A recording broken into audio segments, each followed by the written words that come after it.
porque basta entrar solamente en los umbrales de su presencia para saber que Dios es vivo, es real, es verdadero. Es algo que no lo podemos explicar con simples palabras. Es algo de verdad, es sobrenatural, y por eso tal vez nos cuesta poder codificarlo por medio de imágenes y de palabras. Es algo extremadamente, bueno, es algo que solamente existe para ser experimentado. No lo podemos diluir, no lo podemos digerir, no lo podemos poner de otra forma. Es una experiencia, y para eso fue que el Espíritu Santo hizo posible, por medio de la muerte y la resurrección de nuestro Señor, que el velo se corriera para que pudiéramos entrar libremente a esa presencia de Él. Esta mañana yo quiero hablarles precisamente de la presencia de Dios. El Señor ha estado tratando conmigo en estos días, y yo le dije al Señor, yo no quiero hablar de nada que no venga de ti, que no surja de ti, que no venga del trono, que no algo que tú deposites en mí. Yo solamente quiero hablar de eso. No quiero regresar a hablar de una doctrina solamente porque es bueno que la gente lo sepa. Quiero hablar de lo que tú pones en mi corazón. Y el Señor ha estado trabajando conmigo en estos días, y ha sido maravilloso, porque creo que al Espíritu Santo le encanta cuando nosotros aprendemos a depender de Él y dejamos a un lado nuestra ¿verdad? La búsqueda o la dependencia en nuestros propios recursos, y comenzamos a depender absolutamente de lo que Él quiere hacer, porque por último, Él es el dueño y Señor de la iglesia. Él es el que quiere, ¿verdad? El que quiere llevar la voz cantante en la iglesia, y nosotros tenemos que aprender a cederle el paso al Espíritu Santo. Y yo estoy, les confieso, estoy aprendiendo eso. Estoy aprendiendo a leer esa señal de tránsito. Esa señal de tránsito que dice, ceda el paso. Y el Señor me saca la señal muy frecuentemente, me dice, cede el paso, deja que el Espíritu Santo vaya adelante, deja que el Espíritu Santo te lleve, deja que el Espíritu Santo sea el que abra el camino por ti, porque tú no lo vas a poder hacer. Y entonces cuando nosotros aprendemos a cederle el paso a Dios, bueno, Dios es Dios, ¿verdad? Dios es Dios, no lo podemos enseñar a Él a ser Dios. Él es Dios, Él hace lo que Él sabe hacer, y obviamente todo lo que Él hace es maravilloso. Let God be God, ¿verdad? Deja que Dios sea Dios. Y muchas veces una cosa tan simple nos cuesta. Y bueno, esta mañana acompáñenme por favor, segunda de Samuel, el segundo libro de Samuel, en el capítulo 6, segundo libro de Samuel en el capítulo 6. Vamos a estar leyendo los versos del 1 al 15. Si ustedes me acompañan ahí, por favor. Y lo pueden leer. Alguien en voz alta, clara, inteligible para todos. Segunda de Samuel, capítulo 6, 1 al 15. Una vez más, David reunió los 30 batallones de soldados escogidos de Israel, y con todo su ejército partió hacia Balaam, Judá, para trasladar de allí el arca de Dios, sobre la que invoca su nombre, el nombre del Señor Todopoderoso, que reina entre los querubines. Colocaron el arca de Dios en una carreta nueva y se la llevaron de la casa de Abinadab, que estaba situada en una colina. Uzá y Ahión, hijos de Abinadab, guiaban la carreta nueva que llevaba el arca de Dios. Ahión iba delante del arca. Mientras David y todo el pueblo de Israel cantaban ante el Señor con gran entusiasmo y cantaban al son de liras, banderas, citros y címbalos, al llegar a la parcela de Jacob, los bueyes tropezaron. Pero Usa, extendiendo las manos, sostuvo el arca de Dios.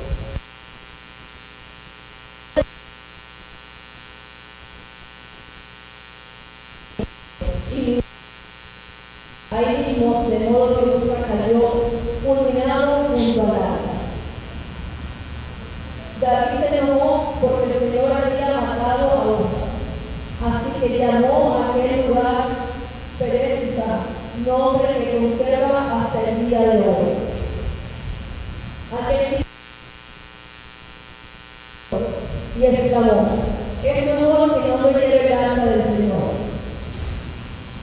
Y como ya no quería llevar el arca del Señor a la ciudad de David, ordenó que la trasladaran a la casa de Obed-Edom. Fue así como el arca del Señor permaneció 3 meses en la casa de Obed-Edom de Edad, y el Señor lo bendijo a él y a toda su familia. En cuanto le contaron al rey David que por causa del arca el Señor había bendecido a la familia de Obed-Edom y toda su hacienda, David fue a la casa de Obed-Edom y en medio de a la galería trasladó el arca de Dios a la ciudad de David. Apenas habían avanzado 6 pasos, lo que llevaba el arca cuando David sacrificó un toro y un ternero engordado. Vestido tan solo con un nuevo tejido, se puso a bailar ante el Señor con gran entusiasmo. Así que entre y al son del cuerno del carnero, David y todo el pueblo de Israel llevaban el arca. Amén. Muy bien. El arca de Dios, y quiero hablarles un poquito de eso hoy, en estas próximas semanas. El arca de Dios era un artefacto que Dios, si leemos en Éxodo 25, Dios manda construirlo, le pide a Moisés que lo construya tal y como Dios se lo había mostrado. Cuando Moisés estuvo los 40 días y 40 noches en el monte Horeb, monte el Sinaí, también conocido como el Sinaí, allí Dios le permitió ver el tabernáculo y le permitió ver el arca del pacto. Y Dios le dijo, tal y como yo te la mostré, así la vas a construir. Y Dios le dio medidas, Dios le dijo de la madera con que tenía que construirla, le dio todo, absolutamente todo, sin dejar nada por fuera al criterio, a la discreción de Moisés. Todo Dios le dijo cómo tenía que hacerlo. Muy interesante porque Dios se había estado manifestando con su pueblo Israel, siempre acompañándoles con su presencia.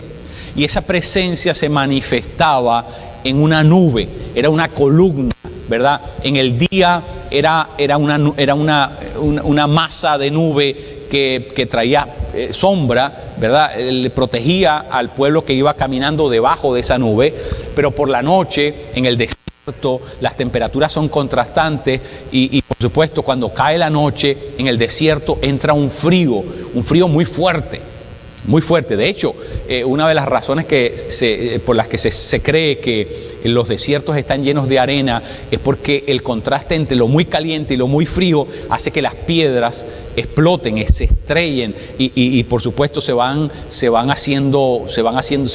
pulverizando, se van haciendo arena y es por las temperaturas contrastantes. Ahora, en la noche, por lo tanto, esa columna de nube era una columna atemperada, ¿no? Producía un calor agradable, porque era como calefacción, era como un efecto térmico para traer esa protección. Qué lindo, ¿no? O sea, Dios acompañaba a su pueblo mostrándole su cuidado, mostrándole su ternura, mostrándole protección. Protección también porque esa misma nube, esa misma columna de nube que para los israelitas era protección, para los enemigos de Dios, ¿verdad? Que entraban bajo esa nube era calamitosa, se convertía en un problema. Es decir, mientras que para ellos era oscuridad, para los enemigos de Dios era oscuridad. Mientras para unos era beneficiosa, para los otros esa misma presencia de Dios resultaba en algo negativo. Es muy curioso, la misma presencia de Dios tenía dos efectos para los que eran y para los que no eran gente de Dios. Y era la misma presencia. Ahora, Dios dice, descontinúa el uso, de alguna manera, la manifestación de su presencia por medio de esa columna. Y esa presencia viene a residir entonces en el arca. Y por eso es que el arca es tan importante. Porque la presencia real de Dios, la ubicuidad de Dios, o sea, la presencia ubicable de Dios en la historia humana, pasó de la columna de nube, pasó al arca. ¿Sí? En el arca residía la presencia real de Dios, y por eso el arca estaba en lo que se llamaba el lugar santísimo. Y solamente una persona, una vez al año, podía entrar en ese lugar santísimo, ¿verdad? Que estaba cubierto, tapado era una especie de cortina pesada, hecha de cuero de delfín. Era algo, ¿verdad? No era fácil, no traslucía, no se podía ver nada de lo que estaba del otro lado. Así que allí, una vez al año, entraba solamente el sumo sacerdote para ofrecer sacrificios allí en la presencia de Dios. Y ahí estaba la presencia real de Dios. Por eso es que nadie debía, ¿verdad?, jugar con esa presencia. Porque era verdadera, era real, se manifestaba de forma concreta. Eso era muy interesante. El arca del pacto, ¿verdad?, tal y como Dios la había mandado a construir, estaba allí, residía allí. Y esa era la garantía que Dios le había dado a los israelitas: yo voy a estar con ustedes. Así que donde estuviera el arca, estaba garantizada la presencia de Dios, porque la presencia de Dios residía en ese lugar. Ahora, esto es importante decirlo. Dios tiene presencia. Lo que llamamos la presencia, muchas veces en esa fraseología evangélica, muchas veces media mística, no es otra cosa que Dios concretamente en un lugar. Ahora, Dios está en todos los lugares, porque si usted aquí clama a Dios, Dios lo oye. Si va al desierto o a la montaña o en medio del océano, clama a Dios, Dios lo oye. Es decir, Dios está presente. Sí, es verdad, Dios está presente en todas partes, pero su presencia está activa en algunos lugares específicos. Hay una diferencia entre la presencia de Dios, porque para Él no hay nada oculto, para Él no hay nada imposible, la omnipresencia de Dios y la presencia activa de Dios. Son dos cosas diferentes, ¿verdad? Ahora, donde estaba el arca, estaba la presencia activa de Dios. Por eso el arca no la podía tocar nadie. Solamente habían unos parales que se insertaban en unos anillos, y esos parales se podían levantar adelante y atrás, y solamente los levitas que estaban destinados para ese oficio podían trasladar ese arca. Porque ahí estaba, como dije, la presencia de Dios residía concretamente en ese sitio. Entonces era algo bueno. Claro, es algo bueno tener la presencia de Dios, pero ojo, también era algo, ¿verdad?, de cuidado, porque eso no se podía manipular ligeramente, porque eso había que tener un respeto, una reverencia. Es decir, era maravilloso saber que Dios está con nosotros, pero al mismo tiempo, si Dios está con nosotros, tenemos que vigilar, cuidar, reverenciar esa presencia. Entonces eso es muy importante. Ahora, mire, no sé si usted ha escuchado la expresión misa de cuerpo presente, ¿verdad? Eso es una expresión que se usa cuando hay en el contexto de la iglesia romana, cuando se va a celebrar un funeral, se puede celebrar de cuerpo presente o de cuerpo ausente. Ahora, aun si el cuerpo de la persona muerta está presente, ya ese cuerpo no genera una presencia. ¿Por qué no? Porque aunque el cuerpo esté ahí, ya no está presente la persona. porque todo lo que está allí es lo que quedó. La parte física, el cuerpo solamente, pero la presencia se fue, porque no hay nada vivo ahí. Lo vivo ya no está. Lo vivo se marchó. Se desconectó el alma del cuerpo. Ahora, con Dios nunca pasa eso. Donde está Él, está su presencia. Porque Dios no ha muerto ni va a morir jamás, y donde quiera que Él esté, su presencia está allí. Entonces eso es importante. Ahora, su presencia se activa. Su presencia se activa bajo ciertas condiciones. Dios está presente siempre porque Él es el Dios vivo y para Él no hay nada, pero nada oculto, nada ajeno, nada donde no. Dios puede entrar hasta en el infierno, porque para Dios no hay ningún lugar que le sea secreto. ¿Dónde nos esconderemos de ti? No hay lugar donde nos podamos esconder de Dios, porque para Él no hay nada. Dios está en todas partes. Pero ¿qué pasa? Bajo ciertas condiciones se activa la presencia. Dios había dicho a Israel: donde esté el arca va a estar mi presencia. Ahora, ¿qué pasó? En el tiempo de Elí y sus hijos, que eran los encargados de ser los sacerdotes de Israel, hubo un tiempo en que esa presencia, ¿verdad?, comenzó a ser descuidada. La presencia de Dios comenzó a ser irrespetada. La presencia de Dios comenzó a ser tomada ligeramente, ¿verdad? La gente no tomó, fueron laxos, fueron permisivos en cómo tratar la presencia de Dios. Incluso llegaron al punto, imagínense, de usar la presencia de Dios como una especie de talismán o amuleto de la suerte, y se la llevaron a una guerra contra los filisteos. Y dijeron: si el arca del pacto va con nosotros, quiere decir que la presencia de Dios va con nosotros, y entonces eso quiere decir que está garantizado que Dios va a pelear por nosotros. ¿Y sabe qué? Perdieron la guerra.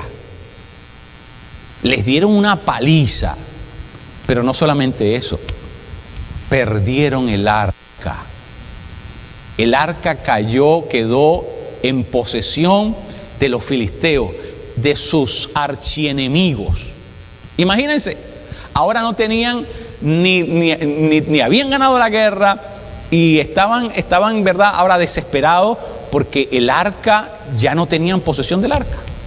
En otras palabras, la presencia de Dios se había alejado de ellos, había quedado en manos de sus propios enemigos. ¿Qué situación tan desastrosa? ¿Sabe qué hacen con el arca los filisteos? La meten en el templo de Dagón. Dagón era el dios al cual adoraban los filisteos. Y la dejan allí, porque bueno, si esta arca es un artefacto sagrado para los judíos, el mejor sitio donde hay que depositarlo es en un templo. Lo llevan al templo de Dagón, y ¿saben qué pasa al día siguiente? Cuando abren las puertas, la estatua monumental de Dagón estaba inclinada en el piso, mirando hacia el piso y postrada delante del arca del pacto. Qué tremendo. Nadie lo podía explicar. ¿Quién fue a mover esa estatua monumental de piedra sólida? Se vino al piso, inclinada delante del arca del pacto. La volvieron a levantar, y el día siguiente vuelven a abrir las puertas y pasa exactamente lo mismo. Los filisteos comenzaron a asustarse. Aquí hay algo raro, aquí hay gato encerrado, aquí hay algo, aquí hay que averiguar lo que está pasando, porque este artefacto, esto no es cualquier cosa. ¿Y sabe qué? Comenzaron los filisteos a experimentar tumores que les comenzaban a salir en el cuerpo. O sea, la presencia de Dios comenzó a convertirse en algo perturbador para los filisteos, algo que comenzó a atemorizarlos, algo que comenzó a producirles manifestaciones, comenzaron a somatizar en el cuerpo un montón de, ya dijeron: no, esto es epidémico, esto es contagioso, esto es algo, vamos a salir de esto. Y montaron el arca en una carreta, y les pusieron unos bueyes adelante, y la soltaron en un camino que terminaba en el territorio de Israel. Y así fue como ellos se deshicieron del arca, porque les resultaba. ¿Por qué? Porque la presencia de Dios en aquellos que la reverencian, la cuidan y la respetan, tiene un efecto positivo. Pero en aquellos que no saben cómo reverenciar y respetar esa presencia, puede tener el efecto contrario. Ojo, es la misma arca, es la misma presencia divina, porque tiene dos resultados diferentes. ¿Ve? Porque realmente está en cómo nosotros tratamos la presencia de Dios, cómo respetamos esa presencia de Dios. Si nosotros no le damos el cuidado, no le ofrecemos el respeto debido, esa presencia va a producir el efecto contrario. Y por eso es que yo siempre les he dicho que Dios es como la electricidad, ¿verdad? Que por las buenas la electricidad nos ofrece todo lo mejor. Que yo no puedo concebir la vida moderna sin pensar necesariamente en la electricidad, porque son tantos artefactos que trabajan con electricidad. Usted sabe que hoy día los médicos dependen tanto de sus gadgets, de sus pequeños artefactos, ¿verdad? Que si se va la electricidad en un hospital aquí en los Estados Unidos, no le pueden hacer nada.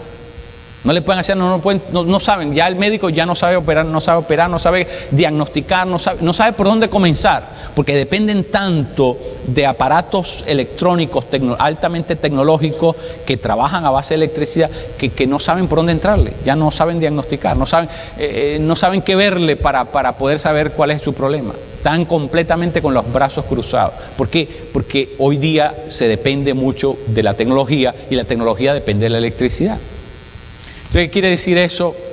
Que la electricidad, por las buenas, es lo mejor que nos puede pasar. Pero, querido, no le ponga una mano, no le ponga el dedo, no le ponga la mano a un cable eléctrico, porque ese puede ser el último día de su vida. Es decir, por las buenas me puede dar todo, pero por las malas también me puede traer un resultado. Por eso es la presencia de Dios. La presencia de Dios produce miedo, y es normal que así sea. Porque la presencia de Dios es real. Porque Dios no es un ídolo. Dios no es un mequetrefe. Dios no es un alfeñique. Dios es el que hizo los cielos y la tierra. Y obviamente cuando su presencia se manifiesta, hay algo que no podemos explicar en ella. Algo que es misterioso, pero al mismo tiempo fascinante en ese misterio, en esa presencia. No lo podemos definir, no lo podemos descodificar qué cosa es, pero sabemos que nos atrapa, nos captura completamente nuestra atención. Es algo arrobador. La presencia de Dios es arrobadora, controla todos nuestros sentidos al mismo tiempo. Es fascinante, pero también es algo a lo que tenemos que tener un respeto tremendo. Un respeto tremendo. Ahora, ¿qué pasó? ¿Sabe que después que el arca fue devuelta por los filisteos a Israel, esa arca fue encerrada en un lugar llamado Kiriat-Taim? Kiriat-Taim, ese lugar era un lugar de frontera con los filisteos, hacía frontera con los filisteos, y apenas el arca pasó de este lado, el arca se quedó allí, no regresó al tabernáculo. De hecho, no mucho tiempo después el tabernáculo fue destruido en guerra, y el arca ya no tenía tabernáculo hasta que Samuel rehabilita un lugar, ¿verdad? Y de Silo, donde había estado el tabernáculo desde el tiempo de Moisés, ahora Samuel lo rehabilita y lo echa a andar de nuevo en Gibeat, en otro lugar. A propósito, muy cerca de Kiriat-Taim, donde había estado el arca. Sin embargo, fíjense qué cosa tan curiosa. El arca nunca fue devuelta al tabernáculo de Moisés. Y por 70 años, el arca y el templo, el tabernáculo, no estaban juntos. En otras palabras, había un templo, había un tabernáculo, un santuario, pero ese santuario ya no tenía lugar santísimo. ¡Wow! ¿Cómo es posible eso? ¿Cómo es posible que el arca estuviese separada del tabernáculo por 70 años y los levitas seguían haciendo, y los sacerdotes y los levitas seguían haciendo su ceremonia en ese tabernáculo, en ese lugar sagrado que estaba en Gibeat, donde Samuel era, ¿verdad?, el sumo sacerdote, profeta de Israel? Sin embargo, el arca no estaba allí. Interesante. ¿Por qué eso es curioso? ¿Sabe por qué es curioso? Porque si el arca era el lugar de la presencia de Dios, ¿por qué nadie se preocupó en ir a buscar lo que aseguraba la presencia de Dios? ¿Por qué nadie se molestó en decir, traigámosla de nuevo y pongámosla en el lugar santísimo y vamos a darle la reverencia que se merece? Le voy a contar algo, querido. Mire, a nosotros nos puede pasar algo similar. A nosotros nos puede pasar que nosotros sigamos andando nuestra vida espiritual, nuestra vida cristiana, al margen de la presencia de Dios. ¿Ve? Porque uno se acostumbra a cualquier cosa. Y también, así como los levitas se acostumbraron a oficiar el culto a Dios sin que estuviera ahí el arca, de la misma manera nosotros podemos vivir la vida de fe, y ¿sabes qué? La podemos vivir mecanizadamente, es decir, rutinizada. La podemos hacer parte de una rutina. Y eso fue lo que pasó en Israel. El sacerdocio siguió. Por último, ellos se levantaban, todos los días tenían sus oficios, todos los días entraban, limpiaban el altar, sacaban la ceniza, todo el mundo tenía su oficio específico que hacer, cada quien se dedicaba a lo suyo, y nadie se preguntaba, ¿y la presencia de Dios qué? Y vivieron de esa manera por 70 años. En otras palabras, a nadie le hizo falta la presencia de Dios. ¿Usted puede creer eso? Imagínese el estado espiritual al que puede llegar, que a nadie se preguntó, ¿por qué es que el arca no está aquí? ¿Sabe qué, mis queridos? En nuestra vida espiritual puede pasar lo mismo. Nos acostumbramos a un cristianismo autómata. Comenzamos a vivir la vida en piloto automático. Comenzamos a vivir la vida de fe en piloto automático. Y sabes que hay iglesias que se acostumbran tanto a eso, que si el Espíritu Santo ya no se dan cuenta, no se enterarían nunca, porque dependen tan poco de la presencia de Dios, dependen tan poco del Espíritu de Dios, que no se enteran si el Espíritu de Dios está o no está en actividad. Y sabe que eso es una tragedia. Esa es la peor tragedia que le puede pasar a la iglesia. Es seguir operando, seguir creyéndose la iglesia, seguir funcionando como la iglesia de Dios, pero al margen de la presencia de Dios. Lo más calamitoso que le puede pasar a la iglesia. Seguir haciendo el aguaje, el rito, la ceremonia, la faena religiosa, pero la presencia de Dios ya no está allí. ¡Qué terrible! Eso fue lo que pasó 70 años en Israel, hasta que hubo un muchacho que estaba loco, apasionado por las cosas de Dios. Un muchacho que no podía vivir sin la intimidad, sin la comunión, sin el cara a cara. Un muchacho que se hizo músico en el campo, en la soledad del campo, y comenzó a salmearle a Dios, comenzó a cantarle a Dios, comenzó a componerle a Dios. Y le comenzaba a hablar desde sus entrañas, de lo profundo de su ser. Se desbordaba en buscar ese rapport con Dios. Ese muchacho se llamaba David. David fue el único que dijo, no, esto no puede ser.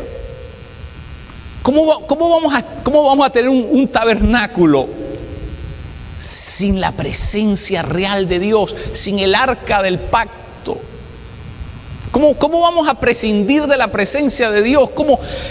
Y el primer acto gubernamental de David, una vez que fue constituido rey en Israel, en Judá primero fue rey de Judá y después fue rey de todo Israel.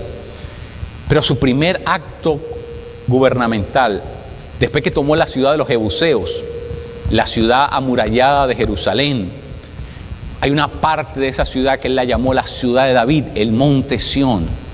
Y en ese lugar mandó a sacar un montón de gente que estaba allí, que eran cojos, ciegos, gente inválida, gente que estaba ocupando ese terreno, y él los mandó a sacar de ese lugar, lo preparó, lo acondicionó y dijo, aquí voy a hacer el santuario de Dios.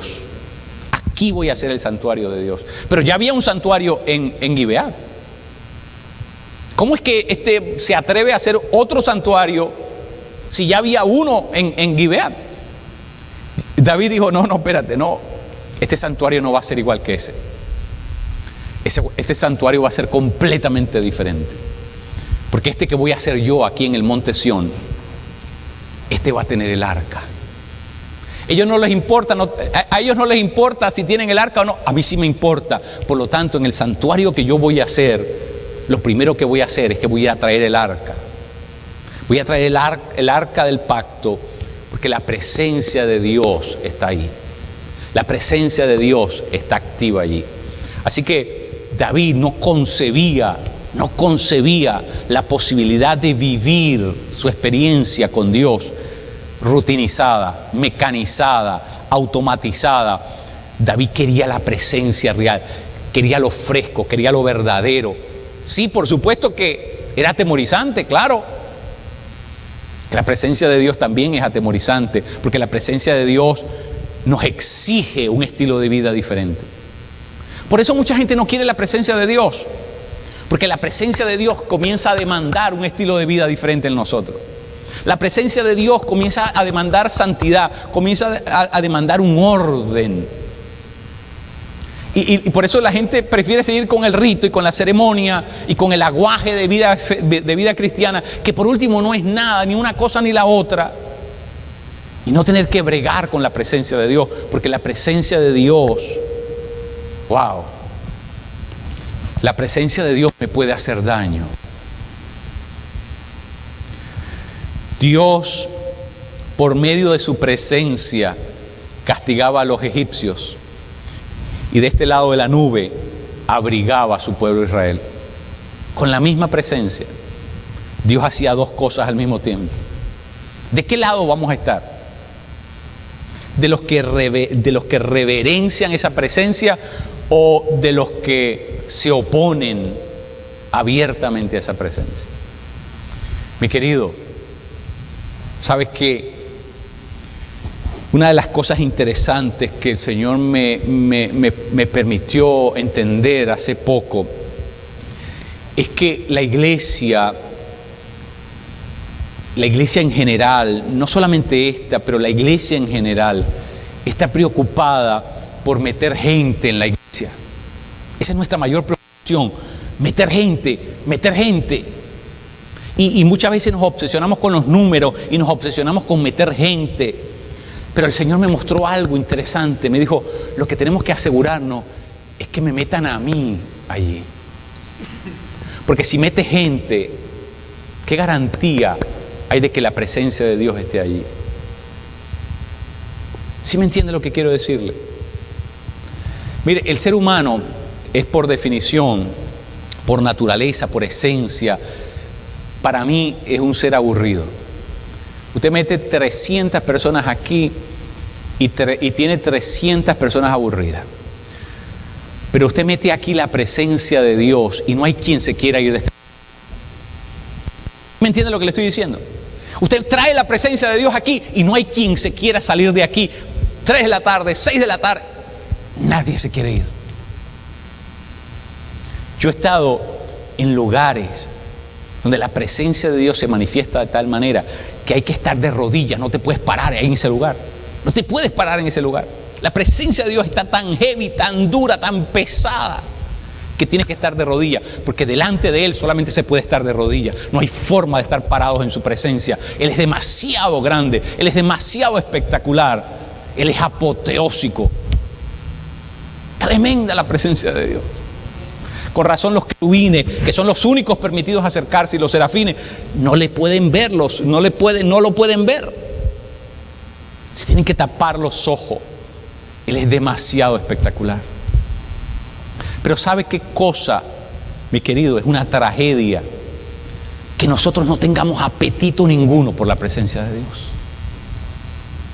Que preferimos ir al rito, a la ceremonia, pero que la presencia de Dios esté allá, en otro sitio. Que la presencia de Dios se quede en Kiriat Taim, pero que no esté aquí en Gibeat. ¡Qué tremendo! ¡Qué tremendo! David dijo: no más. Eso es enfermo, eso es enfermizo, eso es anormal, eso es contra natura. Eso no lo puedo permitir más. Vamos a buscar el arca. Y él en persona, no la mandó a buscar él en persona fue a buscar el arca de Dios en la casa de Abinadab. Y en este lugar donde la tenían, en una colina, de ahí la sacó. Pero bueno, pasa la tragedia de Usa y David se llena de miedo, se llena de espanto. Con toda razón. Pero Dios le recuerda a su pueblo: espérate, mi presencia es real, no puedes jugar conmigo tienes que vivir como yo te digo que vivas. No podemos manosear el arca, no podemos manosear la presencia de Dios, no podemos venir a buscar a Dios y tener un encuentro poderoso con Dios cuando a mí se me da la gana. Yo tengo que estar preparado, yo tengo que ser consistente en mi relación con Él. Muchas veces tenemos a Dios por el 911. Cuando yo tengo una situación de emergencia, disco el 911 y ahí va a estar la solución a mi problema. Y no cultivamos la presencia. Y no cultivamos esa presencia. Solamente tenemos un Dios para las emergencias. Un Dios para las emergencias, un Dios rescue, un Dios que se manifiesta solamente en lugares ocasionales, selectivos, pero no cultivo la presencia de Dios. No me preparo para estar en esa presencia. Dios le dijo a Moisés: santifica al pueblo, consagra al pueblo, porque mañana me voy a manifestar. Mañana van a ver mi presencia. Pero tienen que prepararse, porque nadie puede acercarse a mí si no está preparado. Mire, nosotros alejamos la manifestación de la presencia. Si nosotros no cultivamos la vida como Dios quiere que la vivamos, si nosotros no nos consagramos de la manera que Dios quiere, si no solamente queremos un momento espectacular el domingo en la mañana, nosotros de alguna manera inhibimos que se manifieste esa presencia de Dios. ¿Sabe por qué? Porque Dios no es el Dios espectáculo. Dios no es el Dios show. Si nosotros no tenemos reverencia por su presencia, Dios no se va a manifestar. Tenemos que entender que esa presencia hay que cultivarla, hay que cuidarla.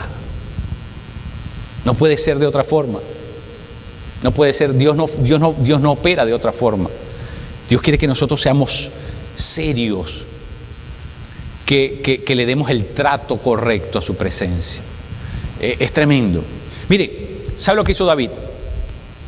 Fue a buscar el arca por segunda vez, porque se enteró que en la casa de Obed-Edom, donde la habían dejado la segunda vez, ahí en la casa de Obed-Edom, estaban pasando cosas maravillosas.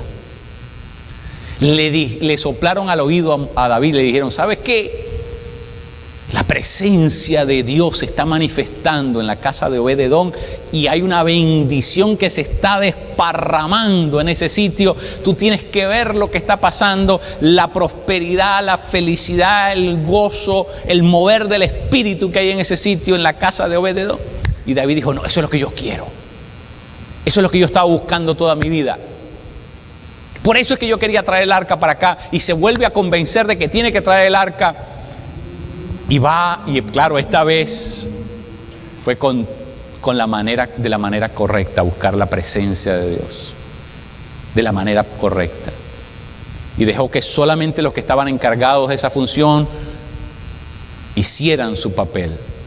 Y trajo el arca al monte Sión, a ese tabernáculo, se conoce como el tabernáculo de David. Muy interesante.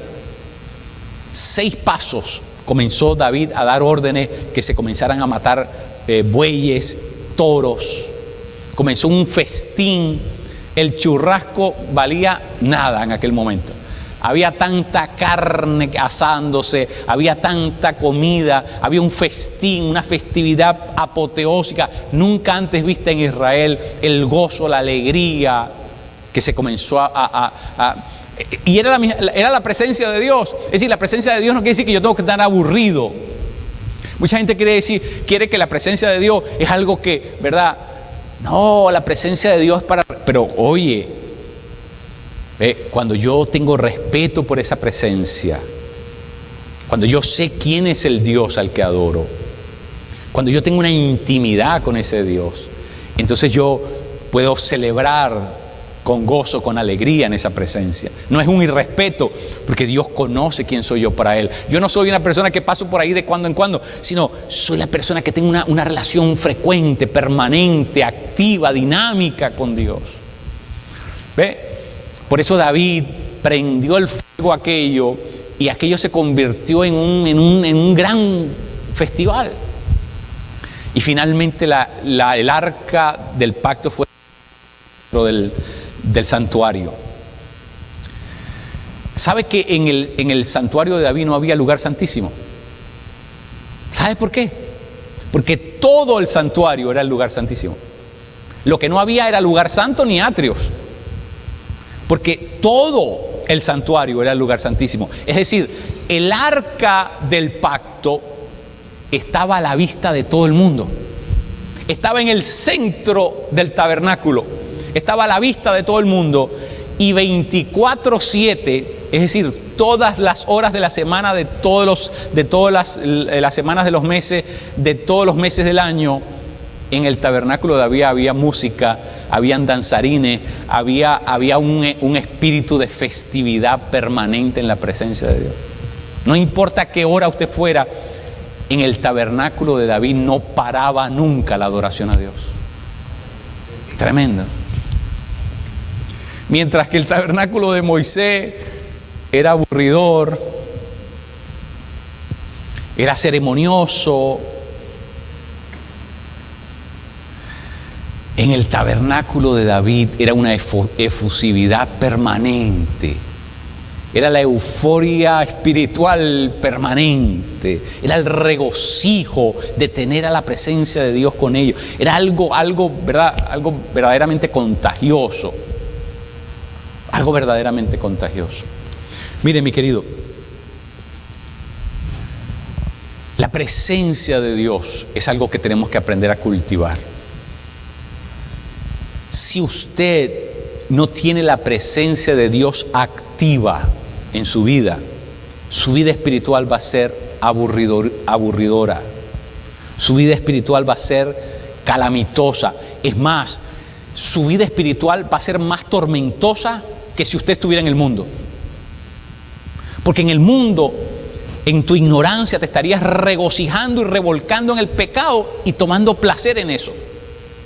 Pero si conoces las cosas de Dios y la presencia de Dios no está activa, vives miserablemente la vida cristiana. Y la presencia lo único que te puede traer es perjudicarte. Porque vas a vivir un tormento permanente de saber que no estás viviendo en el nivel, en la medida y en el regocijo al cual fuiste llamado a vivir. Entonces esa presencia no te va a hacer bien, porque te va a mortificar. Te va a mortificar. Porque esa presencia lo único que va a lograr es sacudirte, cimbrarte y recordarte que no estás viviendo como Dios quiere que tú vivas. No te va a hacer bien.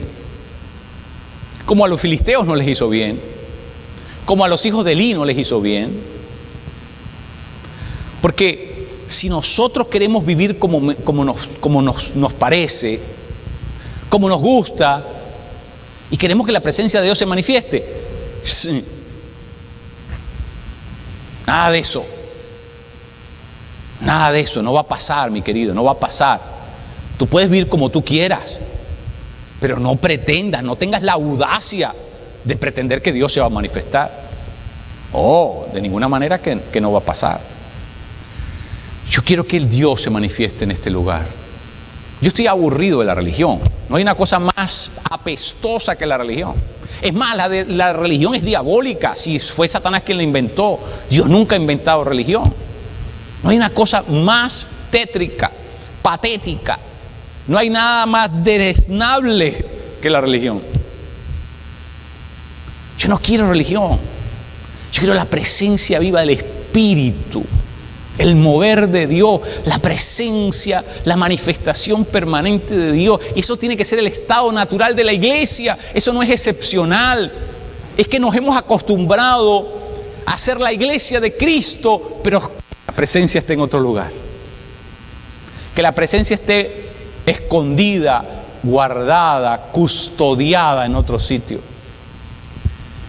Yo personalmente, yo no tengo ninguna intención de seguir en eso, mi querido. Estoy aburrido. Estoy aburrido. Los argentinos dicen, estoy podrido de la religión. No quiero más religión en mi vida.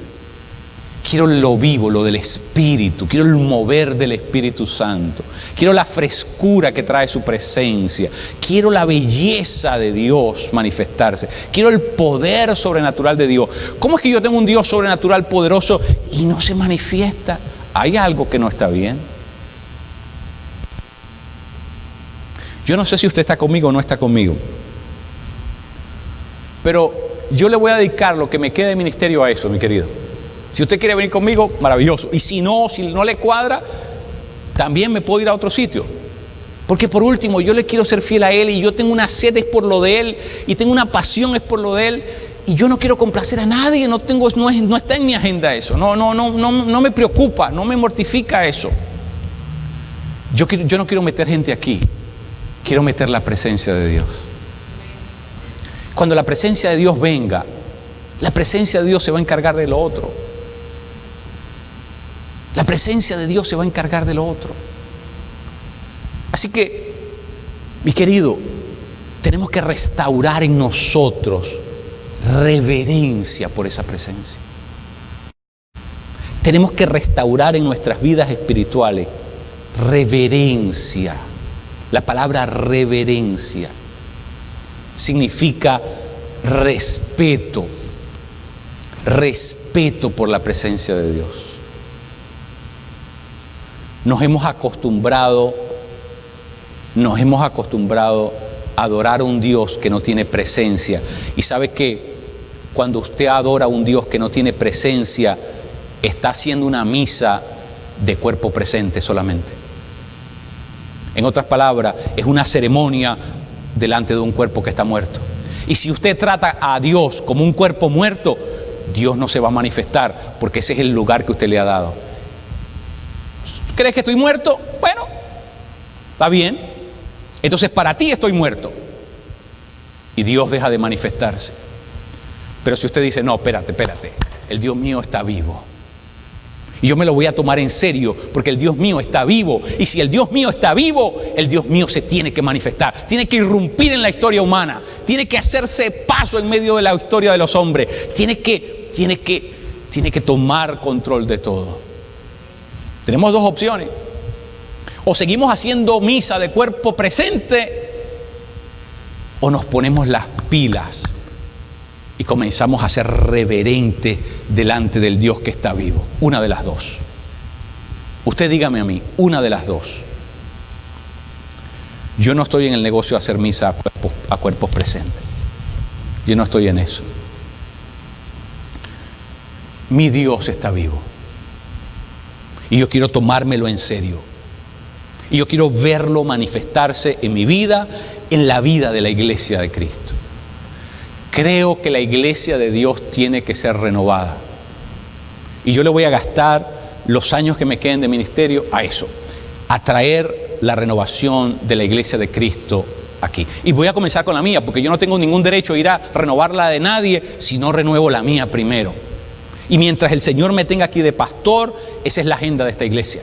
El Espíritu Santo de Dios es la agenda de esta iglesia. Hermanito, ¿no te cuadró? Yo no puedo hacer nada. Créame, yo no puedo hacer nada, porque mis órdenes de aquí en adelante me las da el Padre solamente.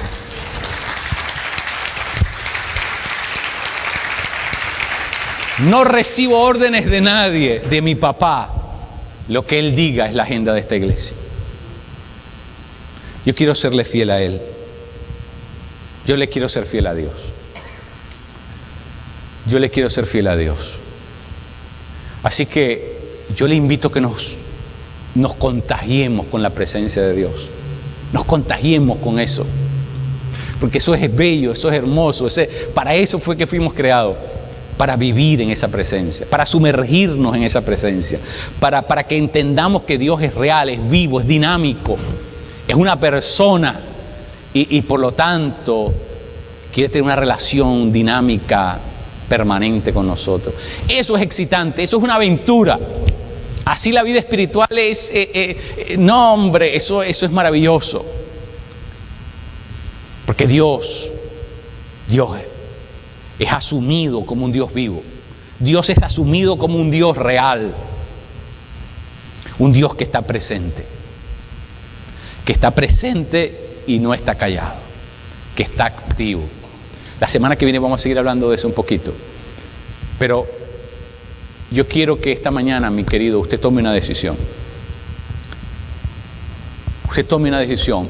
Jesús nunca enseñó nada sin comprometer a la gente. Jesús nunca enseñó nada sin desafiar a la gente. Yo quiero desafiarlo esta mañana. Tome una decisión. Tome una decisión. Esta mañana tome una decisión si usted le va a echar ganas o no. No sea espectador. No sea espectador. Hay tres tipos de personas. Los que ven, los que piensan lo que debe pasar, los que hacen que las cosas pasen y los que ven lo que está pasando. Muchas veces aquí en la iglesia nos hemos acostumbrado solamente a ver lo que está pasando. Yo creo que es el momento en que nosotros seamos protagonistas y nosotros participemos de lo que Dios quiere que pase en este lugar. Y si usted le echa ganas y si usted se atreve a ese desafío, no solamente esa presencia comienza a tener una actividad en tu vida positiva, sino que esa presencia lleva esta iglesia a un nivel de renovación, de vida espiritual, donde comenzaremos a ver la manifestación del Espíritu Santo en niveles que nunca antes los habíamos visto. Lo necesitamos. Porque esa es la única manera normal de ser la iglesia. Cualquier otra forma es anormal. Cualquier otra forma de ser la iglesia de Cristo es anormal. Cualquier otra manera de vivir la vida cristiana es anormal. Así que si usted dice, pastor, yo estoy con usted. Yo estoy con usted. Como dicen los socialistas, ellos dicen socialismo y muerte. Nosotros tenemos que decir presencia o muerte. La presencia de Dios o la muerte. Pero no hay puntos intermedios. O es todo o es nada. Pero le vamos le vamos a apostar al todo, vamos a luchar por el todo, le vamos a consagrar nuestra vida a Dios para que esa presencia sea real, verdadera en nuestras vidas. ¿Usted le echa ganas o qué? ¿O solamente se va a conformar con ser espectador de lo que aquí va a pasar? Si usted le va a echar ganas, entonces póngase en pie, vamos a orar. Vamos a consagrar nuestras vidas al Señor. Dios le dijo a Moisés que el pueblo se consagre porque mañana me voy a manifestar. Que el pueblo se consagre porque mañana me voy a manifestar. ¿Sabes qué, mi querido? El Señor te dice esta mañana, conságrate, porque me voy a comenzar a manifestar. Conságrate, porque me voy a comenzar a manifestar en tu vida, en la vida de tus hijos, en la vida de tu familia, en la vida de la iglesia. Me voy a comenzar a manifestar. Padre, Señor, perdónanos por creer fantasiosamente que podemos ser tu iglesia sin tu presencia, que podemos ser el depósito de tu gloria sin tu presencia.